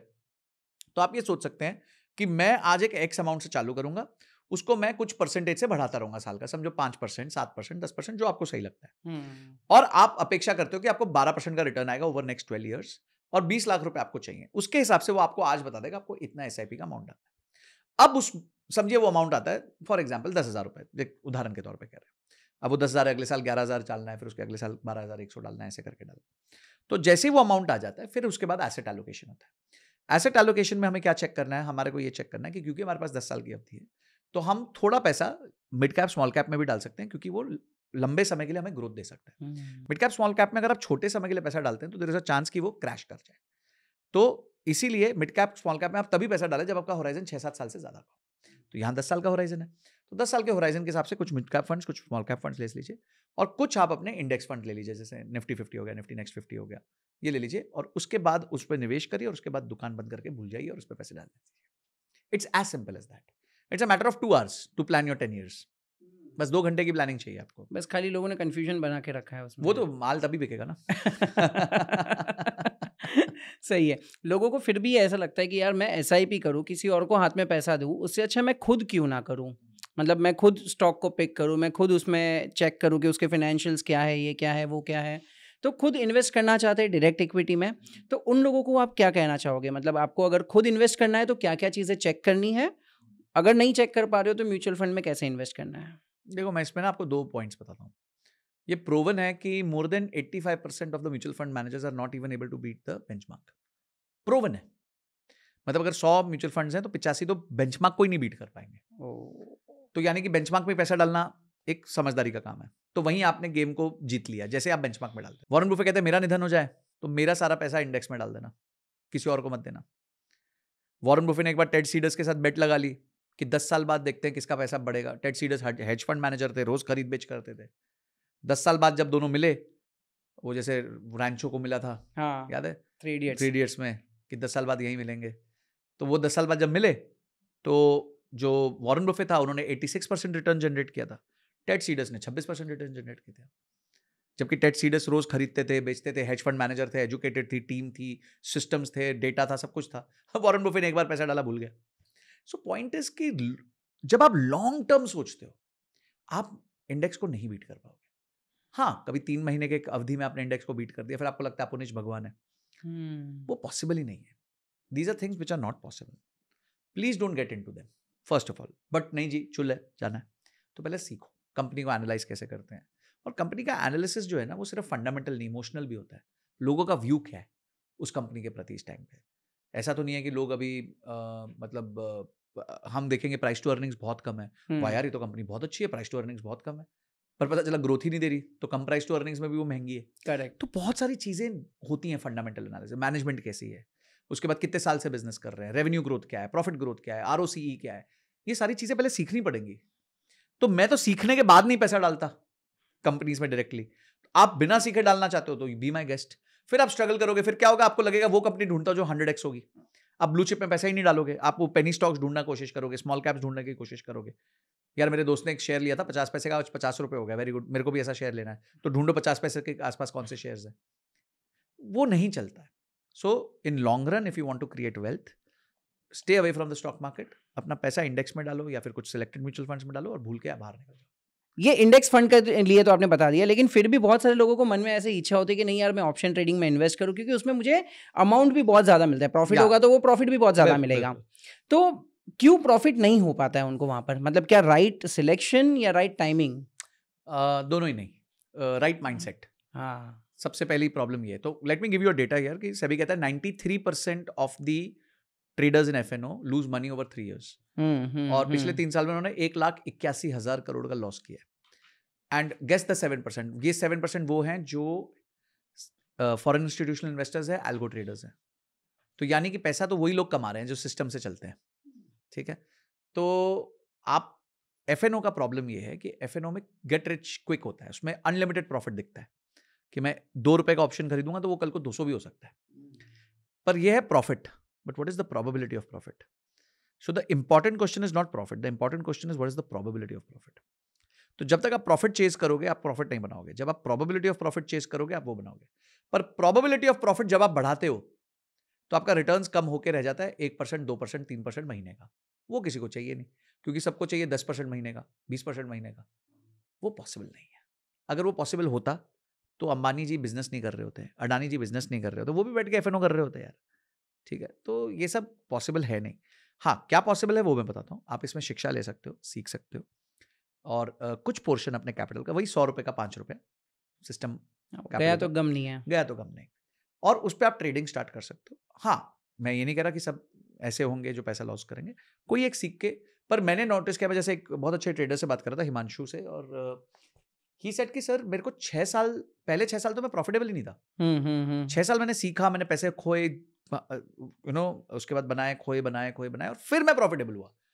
मैंने बोला ठीक है भाई, आज अगर मैं इंजीनियरिंग के बाद एमबीए करता हूं तो 6 साल लग जाते हैं, तो तुमने इंजीनियरिंग के बाद एमबीए कर ली ट्रेडिंग में, अब तुम पैसे बना रहे हो। तो लोग टाइम नहीं देना चाहते इस मार्केट को। लोग सोचते हैं ये ऐसी मशीन है कि जहां आऊंगा और अगले दिन से पैसा बनेगा। But let me tell you, stock market is the most difficult way to make easy money. ये सबसे मुश्किल जगह है जहां पे आप आसान पैसा बना सकते हो, क्योंकि आप बना ही नहीं सकते। ठीक है, लगता है बहुत मजा आता है देखने में, वीडियो गेम है ना, तो मजा बहुत आता है, पर पैसा नहीं बनता है। ये मजे के लिए है, बट अब आप क्या, आप रियल पैसे के साथ मजे ले रहे हो, तो ऑब्वियसली वो पैसे जाएंगे, फिर आपको दुख होगा कि यार मेरे पैसे चले गए। मैं आपको बताता हूं, मैं पिछले 18 साल से इन्वेस्टमेंट्स, ट्रेडिंग सब कुछ कर रहा हूं, सब कुछ कर रहा हूं। मुझे जितना पैसा म्यूचुअल फंड्स ने बना के दिया, किसी और चीज ने नहीं बना के दिया। आज अगर मुझसे आप पूछो कि Sanjay what is your advice to your self at 22, only invest in mutual funds. ये एक ही एडवाइस है मेरी मेरे आपको, कि बाकी सब छोड़ दे भाई, कुछ मत कर, सिर्फ म्यूचुअल फंड्स में चुपचाप पैसा डालता रहे और अपनी एक्टिव इनकम पे फोकस कर, काम कर और पैसे बना। करेक्ट, यही मेरी एडवाइस, 2 ही एडवाइस होगी कि एक्टिव इनकम पे फोकस करो और यहाँ म्यूचुअल फंड्स में पैसा डाल दो, उससे ज़्यादा कुछ मत करो, अपने आप पैसा बढ़ जाएगा। Super super super. इन्वेस्टमेंट में सर आपका तो मैंने ये भी सुना है कि आप घर में कभी इन्वेस्ट नहीं करते हो, आप रेंटेड के ऊपर ज़्यादा प्रीफर करते हो, ऐसा क्यों? देखो, पहले ना घर का उपयोग समझो, क्या वो घर एक्चुअली इन्वेस्टमेंट है? मतलब अगर आप एक घर रहने के लिए ले रहे हो तो वो तो इन्वेस्टमेंट है ही नहीं ना, तो उसको बोलना ही इन्वेस्टमेंट गलत है। इन्वेस्टमेंट तो तब होती है जब आप उसमें नहीं रहोगे, आप उससे अपेक्षा करते हो कुछ रिटर्न आएगा। अब रिटर्न 2 तरीके से आ सकता है, या तो उसमें से कुछ कैश फ्लो आएगा रेंटल के फॉर्म में, या उसका कैपिटल अप्रिसिएशन होगा। अब घरों में ये अधिकांश देखा गया है कि रेंटल यील्ड 2% के आसपास होती है, हैसल्स बहुत होते हैं, हाँ। और धीरे धीरे जैसे जैसे प्रॉपर्टी ओल्ड होती है उसकी वैल्यू कम होने लग जाती है, अपार्टमेंट्स के केस में। हाँ, करेक्ट करेक्ट, ठीक है। अब आप लैंड खरीदते हो तो उसमें कोई रेंटल नहीं आता, पर हो सकता है उसमें आपको 5-10 साल बाद बहुत जबरदस्त वैल्यू मिल जाए। तो पहले ये क्वेश्चन को आंसर करो कि क्या ये घर आप रहने के लिए खरीद रहे हो या इन्वेस्टमेंट के लिए खरीद रहे हो। क्वेश्चन नंबर 1 ये। क्वेश्चन ये नहीं है कि आप कहते हो, मना करते हो, ये पॉइंट है कि आप रहना चाहते हो या इन्वेस्टमेंट करना चाहते हो। अब आप कहते हो जी मैं इन्वेस्टमेंट करना चाहता हूं, तो इन्वेस्टमेंट को तो हम बिना इमोशन के ही देखेंगे, क्योंकि वो कहते हैं ना, प्यार के साथ व्यापार नहीं होता, तो अब आप प्यार भी करोगे, व्यापार भी करोगे तो प्रॉब्लम में आ जाओगे, तो साइड कर दो। अब आपका क्वेश्चन है कि मेरे को घर खरीदना है जी, मेरे को घर रहना है, बिल्कुल रहो, कोई प्रॉब्लम नहीं है। अपनी औकात चेक कर लो, अपनी हैसियत चेक कर लो। 2 करोड़ का घर खरीदना है, नो प्रॉब्लम, 200 करोड़ का खरीदो। 2 करोड़ के घर खरीदने के लिए 40 लाख रुपए का डाउन पेमेंट चाहिए। क्वेश्चन मार्क है कि नहीं? है कि नहीं? सही है। ठीक है। पापा देंगे, मम्मी देंगी, दादा देंगे, दादी देंगे, सास देंगे, ससुर देंगे, कोई ना कोई पैसा दे रहा है, दोस्त दे देगा, ठीक है जी, टिक। 1 करोड़ 60 लाख रुपए का लोन, किश्त 1.25 लाख रुपए के आसपास, यानी कि तनख्वाह होनी चाहिए 2.5 लाख रुपए के आसपास, है कि नहीं? नहीं है, तो फिर कैसे ले सकते हो यार? पहले राइट क्वेश्चन पूछ लो अपने आप से। तो पॉइंट, मैं घर लेने के अगेंस्ट नहीं हूं, मैं घर को बिना इक्वेशन के लेने के अगेंस्ट हूं। आप स्ट्रगल करते रहो, स्ट्रेस लेते रहो। अच्छा, आप बोलोगे मेरा घर है, अरे काय का तुम्हारा घर है? बैंक का घर है। जब तक तुम आखिरी किश्त नहीं देते तब तक बैंक का घर है। अब विरल भाई, मैं आपको एक इक्वेशन बताता हूं, मजा आ जाएगा आपको। मैं बॉम्बे में, मेरे फादर ने घर लिया था, और जब मैंने जॉब ज्वाइन किया, वो घर में लोन लेके भी नहीं खरीद सकता था। This is 2008, today we are in 2024, ठीक है, 2025। जब मैंने वो घर, मतलब जब मैंने जॉब ज्वाइन किया, तो मेरी तनख्वाह पे जितना मुझे लोन मिलता था, मैं वो लेने के बाद भी वो घर नहीं खरीद सकता था। और आज मैं वो घर मेरे म्यूचुअल फंड के बैलेंस से 5 बार खरीद सकता हूं, बिना उधार के। तो कौन ज्यादा ग्रो किया, मेरा घर या मैं? तो मैं अपने पे फोकस करूंगा ना, और आज ले लेता हूं, ठीक है, आज जाके डाउन पेमेंट देके विदाउट लोन लूंगा अगर मेरे को लेना होगा तो। कि चलो जी, बाजू वाला घर बिक रहा है, संजय लेना? हाँ ले लो, ठीक है पैसा, कल भेजता हूं। ट्रू। तो ये ताकत मेरे को कब मिली? ये 17 साल में मिली। घर तो नहीं भागा उतना तेजी से ऊपर। अब लोग क्या बोले, सर पिछले 3 साल में बहुत भागा, 4 साल में बहुत भागा। अरे आप 3-4 साल नहीं, 3-4 साल में तो स्टॉक्स भी बहुत भागे। आप 20 साल देखो, 15 साल देखो, और यही दिमाग नहीं चलता लोगों का लॉन्ग टर्म इन्वेस्टमेंट। आपको एक मजेदार डेटा बताऊं, अगर 100 लोग म्यूचुअल फंड में निवेश करते हैं, तो आपको क्या लगता है कि 5 साल के बाद कितने लोग रह जाते होंगे उसमें से एसआईपी में? 50%। Very good, 11%। ओह, मतलब 100 में से 89 लोग दुकान छोड़ के भाग जाते हैं। कैसे पैसे बनाओगे बॉस? क्योंकि कंपाउंडिंग का इफेक्ट तो 7-8 साल बाद आता है। पेशेंस खो देते हैं लोग। अब मैं अगर उस 11% में हूं, मैं तो 10 साल से हूं, तो शायद मैं 3% में हूंगा। करेक्ट। तो अगर मैं उस 3% में हूं, तो मेरी वेल्थ भी 3% के हिसाब से होगी। फिर तुम बोलोगे नहीं जी, आप तो लक्की थे। अरे काय का लक्की था? मेरा इनपुट देखो यार, मैं 10 साल से लगा हुआ हूं, मैंने क्रैश देखा, मैंने साइडवेज मार्केट देखी, मैंने बहुत टाइम तक आरओआई नहीं देखी। तो ये सब चीजें आपको तब पता होती हैं जब आप थोड़ा बहुत नॉलेज लेते हो, एजुकेशन लेते हो, केस स्टडीज सुनते हो। अब वॉरेन बुफे की नहीं सुनोगे तो किसकी सुन लोगे यार? पीटर लिंच की नहीं सुनोगे तो किसकी सुनोगे? राधा किशन धमानी जी की नहीं सुनोगे, किसकी सुनोगे? राकेश जी की नहीं सुनोगे, किसकी सुनोगे? So listen to these guys, they have spent a lot of time in the markets. और एक बात ध्यान रखना, खुद तो ट्रेडिंग करते हैं, हमारे को इन्वेस्टिंग सिखाते हैं। अरे वो गुरु है, वो ट्रेडिंग पहले दिन से नहीं कर रहा होगा, और उसको पता है वो आपसे बात कर रहा है जिसको नहीं आता, तो पहले आपको इन्वेस्टिंग बोलेगा। भाई नवजात बच्चे को पहले दिन आप रोटी थोड़ी खिलाते हो, पहले दिन तो लिक्विड डाइट पे डालते हो। बेटा बोले नहीं यार, मेरे को तो पहले दिन रोटी खानी है, अभी जन्मा हूं। अरे यार कैसे खा, अलाउड ही नहीं है। तो इसी तरह इन्वेस्टमेंट्स में अलाउड नहीं है। पर वहां रोक टोक कर सकती है माँ, यहां कोई माँ नहीं होती, तो यहां अपनी मर्जी से लोग कर रहे होते हैं। करेक्ट करेक्ट करेक्ट, बढ़िया। तो आपने एक चीज तो बता दी कि रियल एस्टेट में इन्वेस्टमेंट, पहले यही सोच लो कि आप घर ले रहे हो तो क्यों ले रहे हो। हाँ। तो रियल एस्टेट तो एक इतना रिटर्न दे नहीं पाएगा, तो आपको उसमें नहीं जाना चाहिए। अभी आप बीच में, मैं ये कह रहा हूं कि अगर आपको एक अपॉर्चुनिटी मिलती है, आपको लगता है एक प्लॉट है जी, आपको क्लियरली पता होना चाहिए what are you buying, why are you buying. मैं क्या खरीद रहा हूं, क्यों खरीद रहा हूं। हाँ, अगर आपको लगता है एक प्लॉट है जी, कोई रोड कटेगी, कुछ इंफॉर्मेशन है आपके पास, 10 साल में ये प्लॉट 10 गुना हो जाएगा, और मुझे 10 साल पैसे की आवश्यकता नहीं है, तो be my guest, please invest, कोई प्रॉब्लम नहीं है।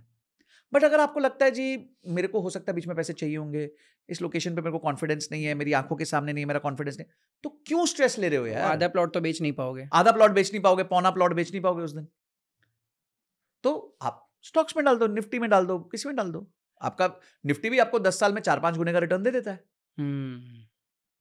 सो पॉइंट इज नॉट कि मत इन्वेस्ट करो, मैं कह रहा किसी चीज में भी इन्वेस्ट करो, थोड़ा राइट इन्वेस्टमेंट फ्रेम से करो। एफएनओ में करना है राइट इन्वेस्टमेंट फ्रेम से करो, क्रिप्टो में करना है राइट इन्वेस्टमेंट फ्रेम से करो। आपको पता होना चाहिए उस इन्वेस्टमेंट का नेचर क्या है, स्वभाव क्या है। जैसा हमें पता है म्यूचुअल फंड का जो स्वभाव है वो लॉन्ग टर्म वेल्थ क्रिएशन है, तो आप ज्यादा पैसा उधर बेट कर सकते हो क्योंकि आप देश की टॉप कंपनीज पे बेट कर रहे हो, बास्केट पे बेट कर रहे हो, इंडेक्स पे बेट कर रहे हो। अब वो डूबा तो देश ही डूब जाएगा, वैसे ही तुम्हारे पैसे की कोई वैल्यू नहीं बचेगी। True true true. पर क्रिप्टो तुम्हें पता है रिस्की है, करना चाहते हो थम्स अप, कितने से करो 5 रुपए से। एफएनओ करना चाहते हो थम्स अप, सीखो 5 रुपए से करो। रियल एस्टेट करना चाहते हो उसके नेचर समझो, वो इलिक्विड एसेट है, लॉन्ग टर्म में रिटर्न देगा, करो। वो पैसे की आवश्यकता नहीं है, 10 लाख रुपए डाले प्लॉट में, अब वो 10 लाख रुपए तुम भूल चुके हो 10 साल के लिए। हाँ बीच में नसीब अच्छा हुआ, 5वें साल आपको प्रॉपर्टी का अच्छा रेट मिल गया, आप चले जाना। पर आपकी प्लानिंग के हिसाब से 10 साल तक आपका वहां पे किसी प्रकार का रिक्वायरमेंट नहीं होना चाहिए पैसे का। सर मैंने इन्वेस्ट किया, मेरे फादर ने इन्वेस्ट किया था रियल एस्टेट में, हम लोग ने कोई रिटर्न्स नहीं कमाए 8 साल में, जीरो रिटर्न, जीरो। जितना डाला था उतना मुश्किल से निकाला है, पर हमें फर्क नहीं पड़ा। क्यों? क्योंकि वो हमारे लिए ऐसा पैसा था जिससे हमारे को घर नहीं चल रहा था। सो दिस इज माई, मतलब हो सकता है लोगों को लगे कि बार बार मैं मना करता हूं, मैं मना नहीं कर रहा हूं, मैं स्वभाव समझ लो इन्वेस्टमेंट का, कि स्वभाव क्या है उस इन्वेस्टमेंट का। और लोगों को आजकल एकदम गेट रिच क्विक वाली, अब वो देखिए वो तो एक कहावत पढ़ी थी मैंने ट्रक के पीछे कि धीरे धीरे चलोगे तो बार बार मिलेंगे, ज्यादा जल्दी मचाओगे तो हरिद्वार मिलेंगे। तो आप डिसाइड कर लो आपको बार बार मिलना है या हरिद्वार मिलना है। So you have to decide that. True true. Sir अगर मैं 2025 की देखूँ तो सबसे प्रॉफिटेबल सेक्टर आपने 2-3 तो मुझे बता दिया, इंफ्रा, डिफेंस, ईवी, और क्या क्या सेक्टर्स हम एक्सप्लोर कर सकते हैं? जैसे मैंने आयुर्वेदा बताया, Ayurveda could be one very good sector जिसमें इन्वेस्टमेंट्स की जा सकती हैं। एंड उसके अलावा कंजम्पशन थोड़ी स्लो हुई है, तो कंजम्पशन ड्रिवन सेक्टर्स तो मुझे वैसे टेंशन वाले लग रहे हैं थोड़े से। पीछे हमने देखा है कि जो एफएमसीजी की सबसे बड़ी कंपनी है वो भी काफ़ी सिग्निफिकेंट तरीके से ड्रॉप हुई है। और बस I think these are the picks which defence related जो सप्लाईज हैं वो अच्छी हो सकती हैं, क्योंकि गवर्नमेंट इंडिजनाइजिंग में बहुत फोकस कर रही है, यानी कि जो चीज़ें वो इम्पोर्ट कर रही थी उसको वो फोकस कर रही है कि इंडिया में ही बन जाए। तो काफ़ी स्टार्टअप्स को वो सपोर्ट कर रही है, उनका एक प्रोग्राम भी है innovation for defence excellence iDEX करके, तो which is doing very well. तो ये है सारी चीज़ें जो मतलब आपको इन सब चीज़ों में पैसा डाल दे सकते हैं। बढ़िया है। सो सर आज के आपकी कन्वर्सेशन से मुझे ETF के बारे में तो बहुत सारी चीज़ें सीखने मिली। एक चीज़ मुझे और थोड़ा सीखना है, जानना है, इनफैक्ट हमारे व्यूअर्स भी आपसे सीखना चाहेंगे। मैंने सुना है SME के अंदर भी लोग इन्वेस्ट कर सकते हैं, तो ये क्या होता है और कैसे इन्वेस्ट कर सकते हैं? देखिए SME में SME IPO आते हैं, बॉम्बे स्टॉक एक्सचेंज में SME इंडेक्स है, NSE में इमर्ज करके एक इंडेक्स है। ओके। और उसमें स्मॉल एंड मीडियम कंपनीज पैसा रेज कर रही हैं और वो एक अच्छा एसेट क्लास है इन्वेस्ट करने के लिए। बट मैं सिर्फ उसमें यही कहना चाहूँगा कि उसमें 2-3 प्रॉब्लम्स है। एक तो वो एक्सट्रीमली हाई रिस्क है, हाई रिस्क भी नहीं है, एक्सट्रीमली हाई रिस्क है, ठीक है। तो पहली चीज़ आपको ये ध्यान रखनी है। सेकेंड चीज़ आपको ये ध्यान रखनी है कि उसमें वॉल्यूम्स नहीं होती। तो अगर समझिए वो आपको एलोकेशन मिल गया IPO में या आपने खरीद लिया, तो you will have to hold it for at least 3-4 years. थोड़ा वेटिंग टाइम देना पड़ेगा आपको उसको भी, लॉन्ग टर्म एसेट है वो, ऐसा नहीं है दिन दुगनी रात चुगनी नहीं है। अगर हो गया तो नसीब है, पर नॉट नेसेसरी कि ये होगा ही होगा आपके साथ। करेक्ट। तो ये दूसरा SME का ड्रॉबैक है। तीसरा ड्रॉबैक है कि SME में lot size, minimum number of shares होते हैं, आप उसके नीचे खरीद ही नहीं सकते। जैसे मैं रिलायंस का एक भी शेयर खरीद सकता हूँ 1, पर SME में शायद वो 500 का होता है या कुछ एक अमाउंट होता है कि इतने अमाउंट का आपको मिनिमम शेयर्स खरीदना पड़ेगा। तो उसमें लार्जर कैपिटल लगता है शेयर खरीदने के। जब आप मार्केट में वो ट्रेड कर रहा होता है तो वो इतने हल्के से आप ऐसा 2-3-5 हज़ार रुपए से नहीं खरीद सकते, उसमें आपको ज़्यादा पैसा लगता है। और चौथा, आपको SMEs में क्या होता है कि उनकी बुक्स थोड़ी सी पुरानी नहीं होती हैं, तो they are not very robust, they are not audited by the best auditors, और मतलब ये थोड़े चैलेंजेस होते हैं। तो वो आपको देखना पड़ता है कि कोई ऐसे इशू में आप मत सब्सक्राइब कर दो। अभी पीछे एक इशू हुआ था जिसमें एक कंपनी ने पैसा रेज किया, पैसा उनके अकाउंट में भी आ गया, उनके अकाउंट में मतलब एस्क्रो अकाउंट में आ गया, फिर किसी ने कंप्लेंट कर दी उनके प्रोस्पेक्टस को स्टडी करके, और सेबी ने उस कंपनी को बोला है कि अब आप इन्वेस्टर के सारे पैसे वापस कर दो। और वो IPO 400 गुना ओवर सब्सक्राइब हुआ था। 400 टाइम्स ओवर सब्सक्राइब होने के बाद, पूरा इशू आने के बाद सेबी ने कह दिया अब इनके पैसे वापस करो इन्वेस्टर के। तो ये रिस्क्स अभी SME इंडेक्स में है। तो थोड़ा सा सोच समझ के, अगेन वही 100 का 5 करके आप धीरे धीरे पहले सीख लो कि ये सेक्टर क्या कह रहा है, क्योंकि अभी तक इसमें कोई बहुत बड़ा म्यूचुअल फंड भी नहीं आया है जो SME में इन्वेस्ट कर रहा हो, क्योंकि वॉल्यूम्स ही नहीं होती वहां पे। तो इस चक्कर में मतलब अभी थोड़ा सा नेसेंट है, बट खेलना चाहते हो छोटे कैपिटल के साथ, और मतलब उसमें मिनिमम आपको एक एक्स अमाउंट ऑफ कैपिटल लगेगा ही लगेगा, और कंपनी अच्छी होनी चाहिए, रोबस्ट होनी चाहिए, उसमें अच्छे इन्वेस्टर्स होने चाहिए, उसका फाउंडर का थोड़ा स्टडी कर लीजिए कि उसके अगेंस्ट कुछ प्रॉब्लम्स नहीं है, तब जाके, क्योंकि कोई अगेन इसमें कोई म्यूचुअल फंड है नहीं तो अभी प्रॉब्लम है, उसमें डाल नहीं सकते पैसा। मेरा मन वही था कि एज अ बिजनेस पर्सन मुझे कैसे पता चलेगा कि मेरी कंपनी एसएमई या आईपीओ के अंदर अप्लाई कर सकती है कि नहीं, उसके लिए क्या क्या पैरामीटर्स रहेंगे एज अ बिजनेस पर्सन? अगर आपको एसएमई आईपीओ में अप्लाई करना है as a business, you want to list, तो सबसे पहली चीज आपको ये देखनी है कि आपका कुछ 3 साल की अवधि मिनिमम होती है, तो वो पूरी हो जानी चाहिए। कुछ मिनिमम कैपिटल रिक्वायरमेंट है, वो पूरा होना चाहिए। अभी सेबी का एक रिसर्च पेपर आया है कि 3 करोड़ से नीचे की जो कंपनीज है प्रॉफिट में, उनको वो नहीं लिस्ट करने देंगे। ऑपरेशनल प्रॉफिट, एबिटा जिसे कहते हैं, तो ऑपरेशनल प्रॉफिट जिनका 3 करोड़ से नीचे होगा उसको लिस्ट ही नहीं करने देंगे, क्योंकि पीछे जैसे मैंने बताया बहुत सारे स्कैम्स भी आए और होता ही है ये सब। वो करेक्ट, मुझे जसपाल भट्टी का भी याद है, वो PP water balls, Prem Prakash गोलगप्पे वाले का पूरा आईपीओ का पूरा सीन, तो वो सीक्वेंस बता, हाँ, न्यूज़पेपर में ऐड दे दो, ये yes, करो ये yes. करो। तो वो आज भी याद आता है, तो काफी हद तक मतलब तब उस एपिसोड पे हंसी आती थी, आज पता चलता है रियलिटी है लाइफ की। सो आई थिंक वो थोड़ा सा ध्यान देना है एज अ फाउंडर। और मेरे को लगता है ऑनेस्टली अगर आप लेके आएंगे, जैसे हमारे आचार्य मनीष ग्रोवर जी लेके आए थे, honest company, honest business, doing very well, 11 crore का पैट कर रही है, 200 करोड़ पे लिस्ट हुई, उसके बाद आज जाके 4000 करोड़ की हो गई है, वो अभी भी एसएमई कंपनी है। Till now it's on the SME board, because SME board में मिनिमम 3 साल रहना पड़ता है, फिर आप मेन बोर्ड पे जाते हो, वो अगले साल मेन बोर्ड पे जाएंगे। पर आज ही उन्होंने बिजनेस को इतना जबरदस्त रोबस्ट कर लिया है कि उनकी ग्रोथ बहुत सिग्निफिकेंट हो गई। तो ऐसी कंपनीज जो है, अच्छे फाउंडर्स जो हैं, वो बहुत अच्छा वेल्थ बना सकते हैं। या तो आप गेट रिच क्विक कोशिश कर सकते हो कि भाई फटाफट कंपनी में 10-15 करोड़ आ जाए और मैं उसको लेके एक रोल्स रॉयस खरीद लूँ, एक बंगला खरीद लूँ और इन्वेस्टर के भाड़ में। अब ऐसा हो नहीं सकता, आपको हर महीने पर, हर हाफ ईयर में परफॉर्मेंस देनी है। और अगर आप long term wealth creation as a founder देखते हो कि यार मैंने बहुत मेहनत से बिजनेस बनाया था, इसको और आगे लेके जाता हूँ, थोड़ा कैपिटल आएगा तो मैं एक्सपैंड कर पाऊंगा, उधार अपने चुका पाऊंगा और अपने बिजनेस को आगे बढ़ा पाऊंगा, तो आपको एक बहुत अच्छी वैल्यू आगे जाके मिल सकती है। Amazing amazing. फाइनेंशियल इंडिपेंडेंस जब सोचते हैं कोई पर्सन करने के लिए, तो उसमें क्या मेजर 3 गलतियां करते हैं? देखिए, फाइनेंशियल इंडिपेंडेंस को सबसे पहले आप ये चेक करिए कि गलतियों से बात करूं ना, सॉरी, पहली गलती ये है कि फाइनेंशियल इंडिपेंडेंस लोग अपने इनकम से मेजर करते हैं। फाइनेंशियल इंडिपेंडेंस इनकम से नहीं, एक्सपेंस से मेजर होती है। तो आपका एक्सपेंस कितना आप कंट्रोल में रखोगे, उतना जल्दी आप फाइनेंशियल इंडिपेंडेंस अचीव कर सकते हैं। अगर आपके उल जलूल खर्चे हैं, तो आप महीने का 10 लाख भी कमाओगे ना, तो भी आप फाइनेंशियल इंडिपेंडेंट नहीं हो पाओगे। पर अगर आप कंट्रोल्ड हो, तो महीने का 1 लाख रुपए कमाओगे तो भी आप फाइनेंशियल इंडिपेंडेंट हो पाओगे। तो आपके खर्चे अगर नियमित है, कंसोलिडेटेड है, तो पहली चीज यही है कि रेवेन्यू नहीं, कॉस्ट पे फोकस कीजिए। सेकंड है, लोग फाइनेंशियल फ्रीडम इमीडिएटली चाहते हैं। इमीडिएटली वो नहीं होगा। एक कोई भी व्यक्ति अगर आज काम चालू कर रहा है, तो उसको 10 से 15 साल लगेंगे एक मीनिंगफुल लाइफ और मीनिंगफुल फाइनेंस बनाने के लिए। अगर वो नौकरी कर रहा है, बिजनेस कर रहा है, तो हो सकता है अगर वो अच्छा बिजनेस कर ले तो 7-8 साल में, 10 साल में वो अचीव कर ले। बट 15 साल होराइजन लेके मिनिमम चलना पड़ेगा, उससे नीचे काम नहीं होगा। और तीसरी चीज ये है कि लोगों को फाइनेंशियली फ्री होने के बाद का पर्पस नहीं पता। उन्हें सिर्फ फाइनेंशियली फ्री होना है। पर्पस क्या है, क्यों फाइनेंशियली फ्री होना है, ये नहीं पता। They don't know the why, and because they don't know the why, by the time they reach there, they feel very hollow, empty, कि यार मैं करूंगा क्या, चल मैं नौकरी कंटिन्यू करता हूं। तो एक वाई बहुत इंपॉर्टेंट है। जैसे मेरा वाई था कि मैं लोगों को एजुकेट करना चाहता था फाइनेंस के अराउंड, और बहुत टाइम से करना चाहता था। तो मेरा वाई क्लियर था, इसलिए मैंने अगले दिन से वाई पे फोकस कर लिया। हाँ, पहले 6 महीने मेरी कोई कमाई नहीं हुई आफ्टर लिविंग माई जॉब, और मतलब ऐसे कोई मेरे पास कैश फ्लो नहीं था, बट उसमें को हर्ट नहीं किया, बिकॉज मैं फाइनेंशियली फ्री था, तो मैं बिल्ड कर पाया।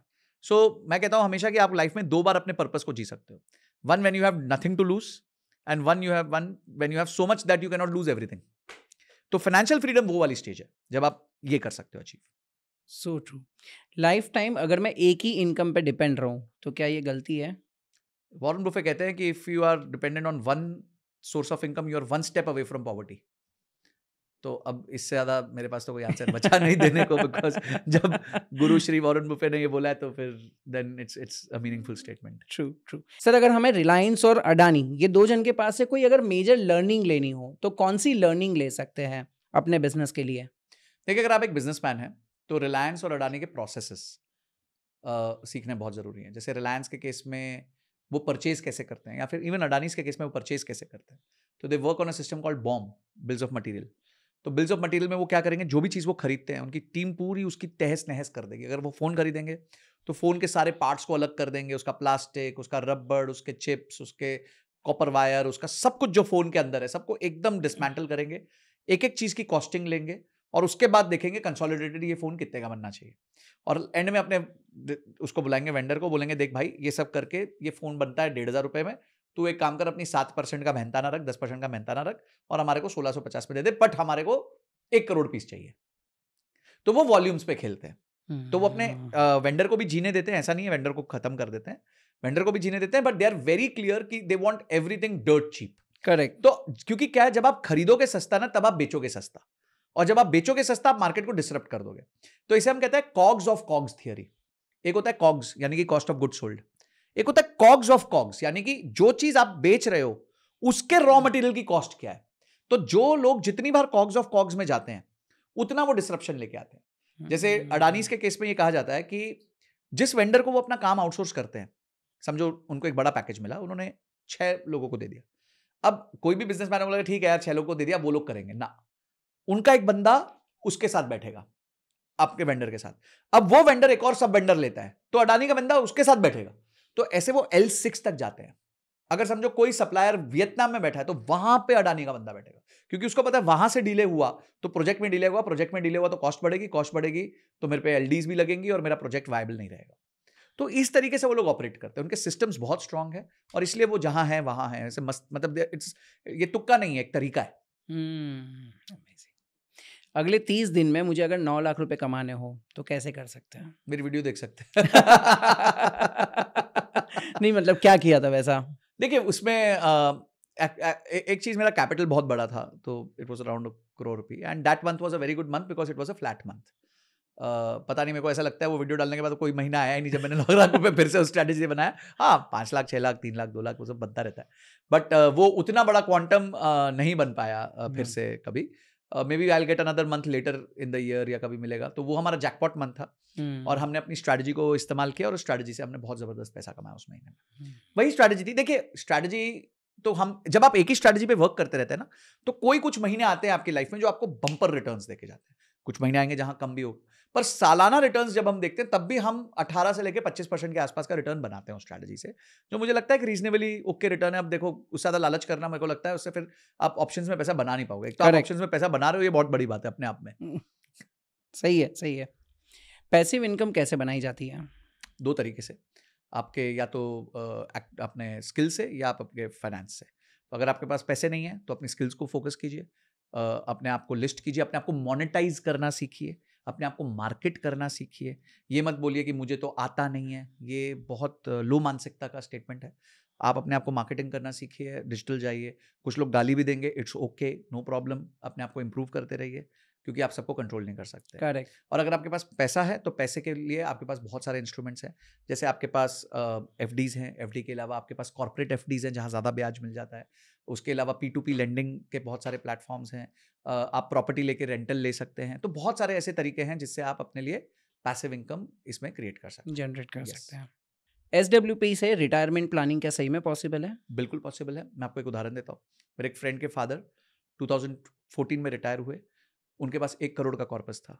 उन्होंने उस कॉर्पस को एक म्यूचुअल फंड में डाला, उसमें से 50,000 रुपये महीना विड्रॉ करना चालू किया। हर साल उसको 7% बढ़ाया। 10 साल से ये चल रहा है। कट टू टुडे 2024, आज वो उसमें से 1 लाख रुपया महीना विड्रॉ कर रहे हैं। 80 लाख रुपए विड्रॉ कर चुके हैं और अभी उनके कॉर्पस में 2.75 करोड़ रुपीस पड़ा हुआ है।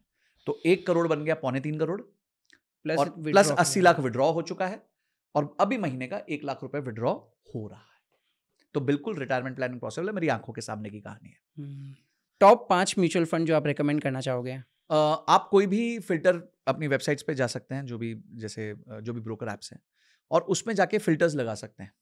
मैं आपको सिंपल तरीका बताता हूँ, don't look at 1 year returns. 1 year returns से आप गलत म्यूचुअल फंड सेलेक्ट कर बैठोगे, ठीक है। एक कोई भी म्यूचुअल फंड जो आप सेलेक्ट करते हो उसकी लाइफ मिनिमम 3 साल की होनी चाहिए। 3 साल में परफॉर्मेंस का पता चलता है। सेकंड है उसका expense ratio as low as possible होना चाहिए। इंडेक्स फंड्स में एक्सपेंस रेशियो सबसे कम होता है। तीसरी चीज, आपको रोलिंग रिटर्न्स उसके देखने हैं, सिर्फ नॉर्मल रिटर्न्स नहीं देखने, क्योंकि रोलिंग रिटर्न्स हमें बताते हैं कि बैट्समैन सहवाग है कि द्रविड़ है। सहवाग क्या करता है, सहवाग ने भी उतने ही रन बनाए जितने द्रविड़ ने बनाए, पर सहवाग कभी 20 पे आउट हो जाता है, कभी 100 बनाता है, कभी 200 भी बनाता है। द्रविड़ हर बार 40-50-60 40-50-60। तो हमें कंसिस्टेंट प्लेयर चाहिए, क्योंकि हमें टेस्ट मैच का प्लेयर चाहिए, लंबा प्लेयर चाहिए। तो रोलिंग रिटर्न्स आपको चेक करने हैं, रोलिंग रिटर्न्स आपके अच्छे होने चाहिए। और उसके अलावा एंड में आपका ड्रॉडाउन रेशियो सबसे कम होना चाहिए। ड्रॉडाउन का मतलब होता है कि जब मार्केट गिरी थी तो ये फंड कितना गिरा था। कई फंड्स जो रिस्की फंड्स होते हैं वो 50% भी गिर जाते हैं। तो अगर आप में क्षमता नहीं है 50% का रिस्क ड्रॉडाउन देखने की, तो आप उन फंड से दूर रहिए। ड्रॉडाउन देख लीजिए, किसी का 10% है, किसी का 20% है, वहां तक सीमित है। तो इस तरीके से आप अपना बास्केट चूज कीजिए टॉप 5 म्यूचुअल फंड्स का। Amazing amazing. ETFs होते क्या है और वो म्यूचुअल फंड से कैसे बेहतर है? ETF बेसिकली म्यूचुअल फंड है जो ट्रेड हो सकता है। जब हम म्यूचुअल फंड की बात करते हैं तो म्यूचुअल फंड में आपके पास ETF वो म्यूचुअल फंड है जो ट्रेड हो सकता है। तो ETF भी एक बास्केट है, म्यूचुअल फंड भी एक बास्केट है। म्यूचुअल फंड में आप दिन के दौरान ट्रेडिंग नहीं कर सकते, आपको ऑर्डर प्लेस करना पड़ता है। तो आपको या तो उस दिन का या अगले दिन का NAV मिलता है। जबकि अगर आपका 12:30 बजे मन किया है कि आपको निफ्टी 50 का इंडेक्स खरीदना है, तो वो सिर्फ और सिर्फ आप ETF के माध्यम से खरीद सकते हैं। तो ETF is for active investment and mutual fund is for passive investment. Sir अगर हम इन्वेस्टमेंट की बात करें तो आपने अहमदाबाद में धुलेरा देखा रहेगा जी, आपको क्या लगता है वहाँ पर इन्वेस्टमेंट ऑप्शंस अच्छे हैं? देखिए अगेन मैंने रियल एस्टेट का आपको थंब रूल बता दिया। एक तो लंबे समय के लिए निवेश करें, बिकॉज रियल एस्टेट में ओवरनाइट कुछ नहीं होता। कोई भी सिटी, धुलेरा या कोई भी सिटी हो, वो डेवलप होने में उसको समय लगता ही लगता है। तो वो समय लगेगा, पॉइंट नंबर 1। पॉइंट नंबर 2 आप ये देखिए उसका अडॉप्शन क्या है, यानी कि वहाँ पे क्या लोग बसावट करने धीरे धीरे आ रहे हैं, उसको यूज कर, क्योंकि कोई भी चीज़ की वैल्यू उसके यूजेज से होती है, सिर्फ बनने से नहीं होती। कोई मॉल है, 2 मॉल अगल बगल में, एक में कोई जा रहा नहीं है, एक में सब लोग जा रहे हैं, तो जिसमें जा रहे हैं उसकी वैल्यू ज्यादा हो जाती है। तो अगर उस जगह का अडॉप्शन आ रहा है, लोग वहां पे आके रिहाइश कर रहे हैं, तो धीरे धीरे उस जगह में ताकत आ जाएगी और उसमें रिटर्न्स बेहतर हो जाएंगे। तो ढोलेरा क्योंकि अहमदाबाद के पास भी है और एक मतलब मैंने नोटिस किया कि वहां पे गवर्नमेंट का भी बहुत फोकस है, मोदी जी का पर्सनल खुद का फोकस है। जैसे मोदी जी का पिछला गिफ्ट सिटी था, ड्रीम फोकस, तो उन्होंने बहुत अच्छे से उसको डेवलप करवाया। तो आई एम श्योर कि इसमें भी स्कोप होगा, but definitely real estate investments को लॉन्ग टर्म में देखिए और इललिक्विड एसेट्स है तो उसको उसमें वो पैसा डालिए कि जिसमें आपका पैसा अगर फंस भी जाए, थोड़ा टाइम भी लग जाए, तो आपको दुख ना हो। Thank you so much sir, बहुत सारी चीज़ें आज सीखने मिली हमारे ऑडियंस को भी और मुझे भी पर्सनल लेवल पे बहुत सारी चीज़ें आपसे सीखने मिलती है जब जब मैं आपके साथ पॉडकास्ट करता हूँ। तो इसीलिए मैं आप लोगों को रिक्वेस्ट करना चाहूँगा कि सर को वापस से एक बार बुलाना है तो कमेंट में पार्ट 3 लिख दीजिए, क्योंकि ये सेकंड पार्ट तो हमारा शूट हो चुका है। बहुत सारी चीज़ें सीख ली और बहुत सारी चीज़ें और सीखने बाकी है। तो मुझे कमेंट में बताइए क्या टॉपिक आप सीखना चाहते हो सर के पास, and I assure you sir please आप आइएगा थर्ड टाइम भी हमारे पॉडकास्ट पे। एब्सोल्युटली विरल भाई, आपके साथ आना हमेशा एक बहुत बड़ा प्लेजर होता है।